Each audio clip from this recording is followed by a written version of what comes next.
दोस्तों आदाब नमस्कार, मैं अजहर शमीम और आप देख रहे हैं देश दुनिया। दोस्तों, मशहूर शायर राहत इंदौरी ने कहा था कि लगेगी आग तो आएंगे घर कई इज़्ज़त में, यहाँ पर सिर्फ हमारा मकान थोड़ी है।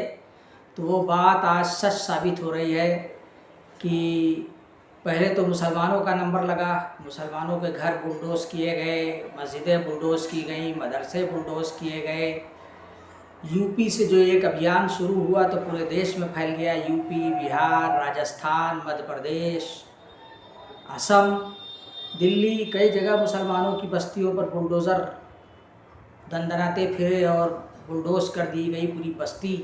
कई पुरानी मस्जिदों को ध्वस्त कर दिया गया।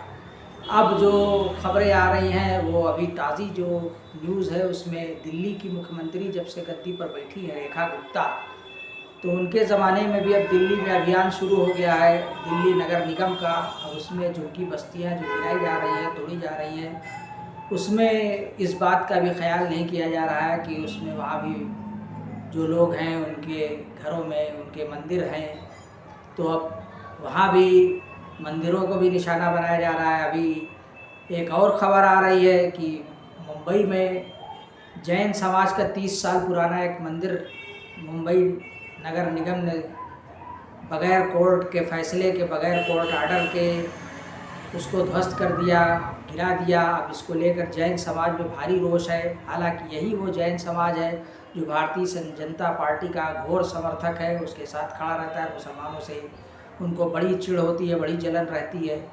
एक कवयित्री है अनामिका जैन अंबर, वो हमेशा मुसलमानों के ख़िलाफ़ जहर उगलती रहती हैं और भारतीय जनता पार्टी के फेवर में उनकी कविता मंचों पर और मंचों के अलावा सोशल मीडिया पर उपलब्ध रहती है। और अब जब उनका अपना मंदिर गिरा दिया गया तो वो एक ट्वीट कर रही हैं और उस पर उसकी आलोचना कर रही हैं और लोग उनके मज़े ले रहे हैं। तो इसी तरीके का एक और ट्विटर हैंडल है ओशियन जैन, वो हमेशा मुसलमानों के ख़िलाफ़ पोस्ट करता रहता है। तो दोस्तों, ये तो वही बात हुई जो सच हो गई कि लगेगी आग तो आएंगे घर कई इज़्ज़त में, यहाँ पर सिर्फ हमारा मकान थोड़ी है। तो देखिए अभी किसका किसका नंबर लगता है। मुसलमानों का नंबर लगा, ईसाइयों का नंबर लगा, अब जैन समाज भी निशाने पर आ गया है।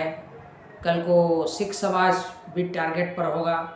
तो ये जो लड़ाई चल रही है देश में, ये बिल्कुल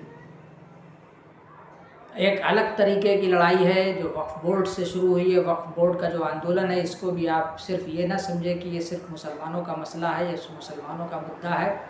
अगर ये मुसलमान वक्फ की लड़ाई हार गए तो इसका भुगतान देश के सेकुलर संविधान को भी भुगतना होगा, यहाँ के धर्मनिरपेक्ष लोगों को भी भुगतना होगा, और जो भी दूसरे कमज़ोर समाज हैं या अल्पसंख्यक समाज हैं वो सरकार के, बीजेपी सरकार के टारगेट पर होंगे, निशाने पर होंगे। दोस्तों, आपकी क्या राय है? आप भी इस पर अपने विचार साझा करें और इस चैनल को ज़्यादा से ज़्यादा लाइक कीजिए, शेयर कीजिए। पहली बार अगर देख रहे हैं तो सब्सक्राइब कीजिए और अगर आप फेसबुक पर हैं तो फॉलो कीजिए। शुक्रिया।